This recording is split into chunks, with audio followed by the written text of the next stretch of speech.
দুর্গাপুজো কেটে যাবার সাথে সাথেই বিজয়া দশমীর পর মানুষের মন একেবারে ভারাক্রান্ত। তবে সামনে কোজাগরী লক্ষ্মী পূজা আছে, সেই আশায় অনেকেই খুশিটাকে বজায় রেখেছে। আশ্বিন মাসের শেষে পূর্ণিমা তিথিতে কোজাগরী লক্ষ্মী পূজা আরাধনা করা হয় বাঙালি হিন্দুর ঘরে ঘরে। এক চিরন্তন প্রার্থনা, প্রায় প্রতি ঘরেই দেবী লক্ষ্মীর পুজো হয়ে থাকে।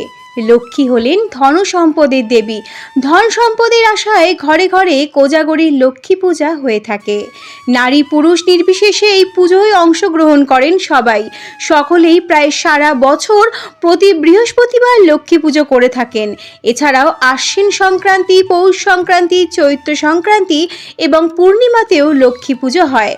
শোনা যায় দেবী লক্ষ্মী নাকি খুবই চঞ্চলা, তবে ক্রোধী দেবী তিনি একদমই নন। তাই যে কোনো গৃহস্থলীকে লক্ষ্মী ঝাঁপি করে লক্ষ্মীর কৃপা দেন। গৃহকোণে প্রতি বৃহস্পতিবার সামান্য ফুল বাতাসাতে চাল গুঁড়োর আলপনা, সেটাই একটু বড় আকারের করা হয় এই কোজাগরী লক্ষ্মী পুজো পূর্ণিমার রাতে।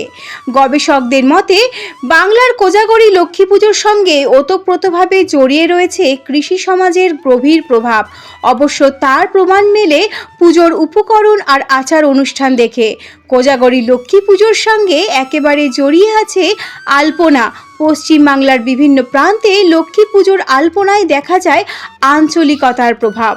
বন্ধুরা, 2024 সালে লক্ষ্মী পুজো অর্থাৎ কোজাগরী লক্ষ্মী পুজো হতে চলেছে 16ই অক্টোবর বাংলার 29শে আশ্বিন বুধবার রাত্রি 7:44 থেকে, এবং রাত্রি 44 মিনিটে পূর্ণিমা তিথি লেগে যাচ্ছে ওই দিনকে। এবং পরের দিন অর্থাৎ 30শে আশ্বিন 17ই অক্টোবর বৃহস্পতিবার পূর্ণিমা ছেড়ে যাচ্ছে সন্ধ্যা 5:19।